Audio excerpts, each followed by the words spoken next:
क्यों नहीं गौर करते? इन बच्चों को कौन संभालेगा? पैदा करके छोड़ दिया भेड़ बकरी की तरह। ओ बापो और माओ, अपनी औलाद पर ध्यान दो, औलाद पर।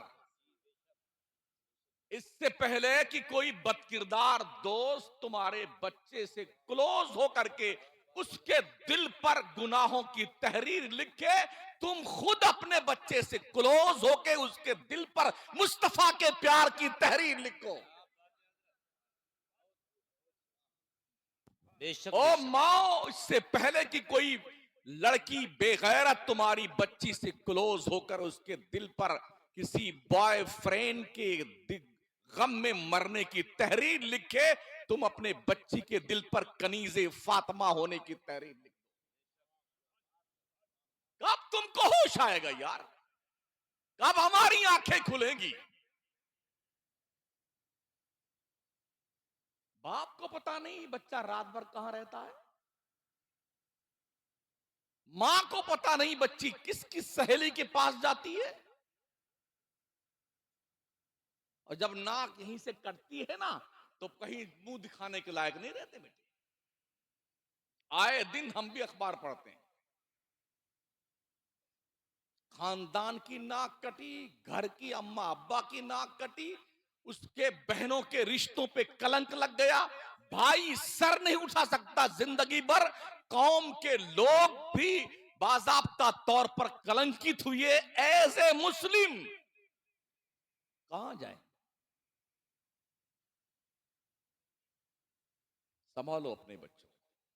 मेरे करीम आका फरमाते हैं, अपने बच्चों के लिए ऐसे दोस्तों का सिलेक्शन करो जो बच्चों के लिए अच्छे दोस्त बन सके, अच्छे दोस्त बन सके। अन्नासु अला दीनी खलीलिहिम, आका फरमाते हैं लोग अपने दोस्तों के दीन और तरीके पे होते हैं। फलयंजुर अहदुकुम मन युखालिलु, तो तुम में का हर कोई देखे वो किसकी दोस्ती कर रहा है, किससे दोस्ती कर रहा है। दोस्ती करने से पहले दोस्त को जांचिए, परखिए, क्या वो आपकी दोस्ती के लायक है भी कि नहीं है। मेरे करीम आका फरमाते हैं मफहूम हदीस, और मेरी उम्मत के लोगों, अच्छे दोस्त को दोस्त बनाओ, और अच्छा दोस्त वो है जब तुम उसे देखो तो तुम्हें खुदा की याद आ जाए, वो अच्छा दोस्त होता है। ये भी आका ने फरमाया, अच्छा दोस्त वो है जो तुम्हें तुम्हारे नेकी करने में तुम्हारी मदद करे, और जब तुम रास्ता भूल जाओ, अल्लाह रसूल के ट्रैक से हट जाओ, तो तुम्हें वापस उस ट्रैक पे ले आए, वो तुम्हारा अच्छा दोस्त। और बुरा दोस्त वो है जो तुम्हें तुम्हारी नेकियों पर मदद ना करे, और जब तुम नेकी ना करना चाहो तो तुम्हें तंबीह भी ना करे, बल्कि वो खुश रहे कि हमारा दोस्त भी हमारे डर्रे पे चल रहा है। वैसे भी लोग अच्छे बुरे बनते कैसे हैं? मेरे रब ने फरमाया ना, या अय्युहल्लज़ीना आमनुत्तकुल्लाह व कूनू मअस सादिकीन, ए ईमान वालो अल्लाह से डरो और सच्चों के साथी बन जाओ। सच्चों और अच्छों के साथी बनने का हुक्म अल्लाह ने दिया है, उसके रसूल ने दिया है। तो अच्छा दोस्त तलाश कीजिए ताकि आप अच्छा बने, नेक बने।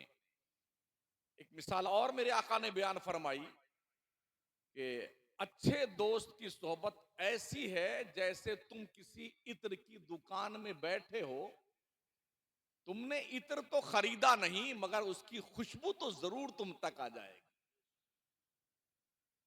और बुरे दोस्त की मिसाल आका ने बयान फरमाई उस भट्टी की तरह है जहां पर आग सुलग रही हो, धुआं निकल रहा हो, वहां अगर आप बैठेंगे ना, तो अगर भले ही आपको चिंगारी ना लगे तो धुआं तो आपके हिस्से में जरूर आएगा। आप जिसके साथ रहेंगे उसी के साथ के कहे जाएंगे। अगर आप जुआ नहीं खेलते हैं लेकिन जुआ खेलने वालों के साथ खड़े बैठे हैं, तो लोग क्या कहेंगे, ये भी, ये जुआरी है, खबीज जुआरी है, यही कहेगा ना आदमी।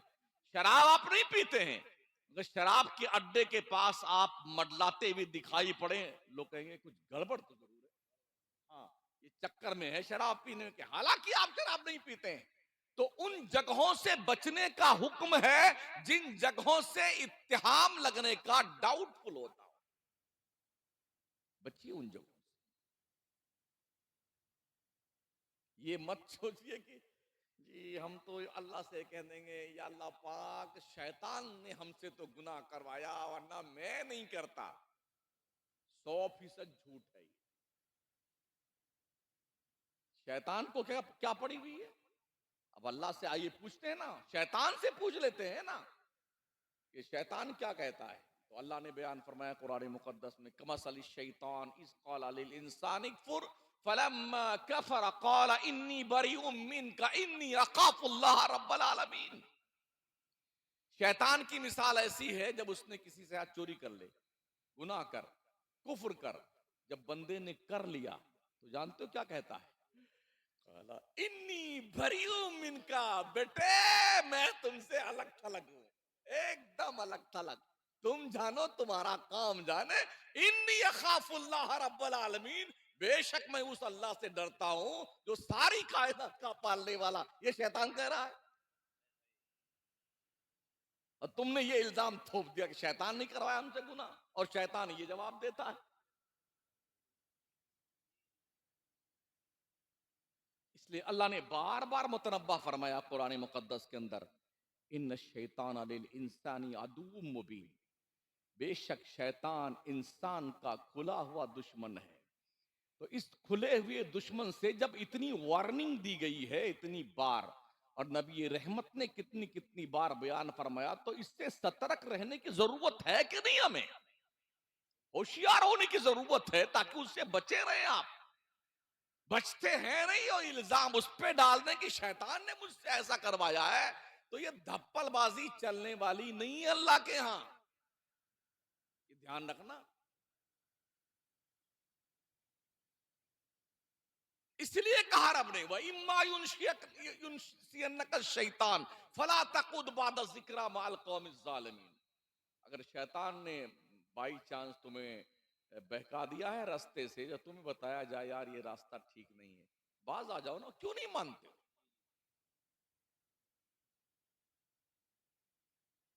यहाँ इमाम साहब लोग भी होंगे। हजरत कितने नमाजी एक साथ में कितने आदमी आते हैं? 25 आदमी। पूरा मोहल्ला मुसलमानों का है, तो ये बकिया जिन्नात लोग कहाँ जाते हैं? अल्लाह की रोजी सुबह से शाम तक भेड़ बकरी तरह खाया जा रहा है बेटा। सुबह उठता है बस चालू है मशीन मशीन। हाँ, बेटी अलग, पहले बेटी तशरीफ लाती है, यानी सो के भी आंख आधी खुली है। हाँ, हाँ, हाँ, उसी पे जो मुंह में भी कुछ बाहर निकला नहीं, वहीं पे पिए जा रहा है बेटा। बेटी अंग्रेजों की पैरवी में पिए जा रहा है, पिए जा रहा है। फिर जो मुंह चालू हुआ ना, तो अंडा, पराठा, कीमा, और जी अभी हम अभी क्या खाया गया है? हाँ, पाया और नारी और नल्ली और भेजा थे। भाई साहब इस पे रहम कीजिए। हाँ, थोड़ा कर्म कीजिए इस तोंद शरीफ पर, इसलिए कि इसकी हथड़ियां अगर उलझी ना, तो डॉक्टरों के चक्कर लगाते लगाते तुम्हारी हवा निकल जाएगी।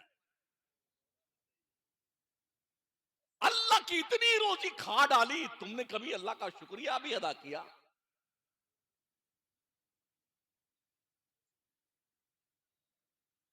फर्ज कीजिए ये सिस्टमेटिक निजाम जो कुदरत का है, मैदा की शक्ल में ऑटोमेटिकली जो हर किस्म का सामान एक्सेप्ट कर लेता है, गरम, ठंडा, खट्टा, मीठा, नमकीन, कड़वा, सब सबको पिसाई करके दो किस्म का माल तैयार करता है। एक तो लिक्विड, एक वेस्टेज माल। जी, ऑटोमेटिक तौर पर वो लिक्विड अपने अपने जगहों पे ट्रांसफर कर दिया जाता है। अगर ये निजाम हाजमा डिस्टर्ब हो जाए, कुछ कर सकते हैं आप? कायम चूरण खाते रहिए, हाजमूला खाते रहिए ना, एक दिन आएगा कि ये तुम्हारा निजाम हाजमा ही फेल हो जाएगा, चूरण खाते खाते। इसलिए ये भी सीखो कि क्या खाना चाहिए, क्या नहीं खाना चाहिए, कब खाना चाहिए, कब नहीं खाना चाहिए, ये भी सीखो। और ये कौन सिखाएगा? ये इन मदरसों में सिखाया जाता है। दीन सीखिए, दीन। हाँ, कुछ लोग कहते हैं हम तो अल्लाह क्या कह देंगे, या अल्लाह हम तो कुछ पढ़े ही लिखे नहीं थे, छुट्टी मिल जाएगी। वो धोने जाओ ना बेटे, शक्ल बिगड़ जाएगी तुम्हारी। हाँ, किस चक्कर में पड़े हो? रामपुर से ट्रेन में बैठ जाओगे बगैर टिकट, जाओ उधर मुरादाबाद साइड में, दिल्ली तक टीटी पकड़ ले। साहब क्या बात, कहा टिकट तुमने नहीं लिया? कहा मुझे पता ही नहीं था कि टिकट लेना चाहिए। आज छोड़ दीजिए सर, आइंदा बिल्कुल कभी टिकट, हम बगैर टिकट बैठेंगे नहीं। छोड़ेगा वो? आपने किसी का कत्ल कर दिया, करना मत। हाँ, ये सब बहुत गलत बात है।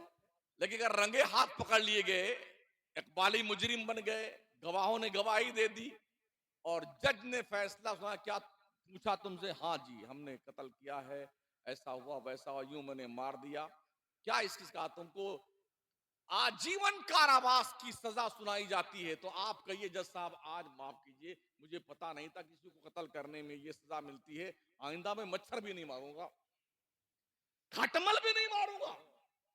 क्या जज छोड़ेगा तुम? तो तुम मुझे बताओ, जब तुम ये कहोगे या अल्लाह तो मुझे पता ही नहीं था नमाज पढ़ी जाती कि नहीं पढ़ी जाती है, हराम खाया जाता कि नहीं खाया जाता है, चुगली की जाती है कि नहीं की जाती है, झूठ बोला जाता है कि नहीं बोला जाता है, या अल्लाह अब माफ कर दे, आइंदा फिर कभी नहीं करूंगा, तो क्या लगता तुम्हें तुम्हें छोड़ दिया जाएगा? एक लिमिट है रस्सी ढील देने की। अगर जहन्नम का तस्वुर अब तक नहीं आया है तो कैलिफोर्निया और लॉस एंजलिस वालों से पूछ लो कि आग की लपटें कैसी होती हैं, जहां सिर्फ लाश बचा है, एंजलिस का पता नहीं है। पूछ लो उनसे। और खरबोपति महलों में रहने वाले खुदा के मुनकिर, जुल्म तशद्दुद के दिलदादा, रब ने ऐसी लगा दी ना उनकी, ऐसी लगा दी कि बेटे भागते फिर रहे हैं पौ पौ रोते हुए। कोई कुर्ता पजामा में भाग रहा है, कोई चड्डी बनियान में भाग रहा है, बचा ले तेरे माँ ने दूध पिलाया है। इसे कहते हैं अल्लाह की लाठी में आवाज में। हाँ, तो इसलिए अगर जहन्नम को समझ में नहीं आता है तो अभी भी बहुत सारी वीडियो मौजूद हैं यूट्यूब पर, आपको अंदाजा हो जाएगा कि अगर दुनिया की आग ऐसी है तो जहन्नम की आग कैसी होगी। कभी कभी लावा फूटता है, देखा होगा ना आपने, सर्च कीजिए आ जाएगा। अब तो बहुत कुछ ठीक ठाक देख लेता है आदमी। जो पहाड़ होता है ना, पत्थर का पहाड़, वो पिघलता है और वो पत्थर पिघल करके पानी की तरह बहता है, पानी की तरह। पत्थर पानी की तरह लाल लाल पिघल करके खौलता हुआ बहता है आग के जरिए से। और हदीस शरीफ में आया, जब जहन्नमी जहन्नम में डाल दी जाएंगे तब जहन्नम का पेट नहीं भरेगा, तो वो अल्लाह से क्या कहेगा, हल में मजीद, अल्लाह अभी मेरा पेट नहीं भरा है, और कुछ दे मुझे खाने के लिए। हल में मजीद, अल्लाह और कुछ दे मुझे, पेट मेरा मेरा पेट नहीं भरा, अल्लाह मुझे कुछ और दे दे। तो अल्लाह जहन्नम के अंदर पत्थरों को डलवाएगा ताकि जहन्नम का पेट भरा जाए।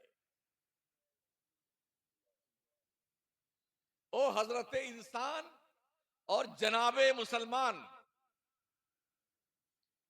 और रोजाना रोटी बोटी कीमा पकौड़ी जब खा खा करके मुश्तंडे बनने वालों, कुछ फिक्र कर लो अपने कब्र की। जहां कोई नहीं जाता। बेटे अरे हमारे इतने फॉलोवर्स है, मरते ही सारे फॉलोवर भाग जाते हैं। हाँ कोई फॉलोवर सब्सक्राइब कीजिए, और इसको क्या कहते हैं, हाँ लाइक कीजिए, लाइक कीजिए, सब्सक्राइब कीजिए। तेरी सब्सक्राइब क्या, कहां गए ये मरने के बाद? जब वक्त हो जाए नमाज का तो हर काम छोड़ करके अल्लाह के घर में इबादत के लिए पहुंच जाया करो। अफसोस ये है कि हमारे लोगों ने ऐसा सिस्टम बना रखा है कि फुर्सत ही नहीं मिलती कि मस्जिद में जाए सुननी। आज झंडारोहण होगा, शाम को बुलंद दरवाजा खुलेगा, फिर चिराग दान में चिराग जलाया जाएगा, फिर फूलों की बारिश की जाएगी, फिर मजार को गुस्ल दिया जाएगा, फिर महफिल समा का ये वक्त है, और उसके बाद जो है हल्के जिक्र का ये वक्त है, फिर चादर पोशी का जुलूस निकाला जाएगा, फिर गधे नशीन साहब तशरीफ लाएंगे। जी गद्दे नशीन तो गद्दी नशीन थे, अब ज्यादातर गधे नशीन हैं। गधे नशीन तशरीफ लाएंगे, इसी काम में पूरी सुन्नियत उलझी हुई है। क्या हो गया हमारे को यार? होना तो ये चाहिए था, वलियों ने जो करके दिखाया है उस काम को आगे बढ़ाते। वो जी वहां बैठे धुनी धोनी रमाए बैठे भी हैं। हमने ये भी देखा है, तो जब मजार पे वो सुलगाते नहीं अगरबत्ती, जब लोबान की धोनी देते हैं, तो हम भी कभी कभी जब जाते हैं तो एक आदमी एक धोनी दे, लोग जो वहां हाजिर होते हैं वो धुआं खाते हैं। गधे कहीं के, धुआं खाता है खबीस। कुछ को देखा जो अगरबत्ती सुलगा करके जो उसकी राख गिर जाती है ना, जबान से चाटता जाहिल कहीं का।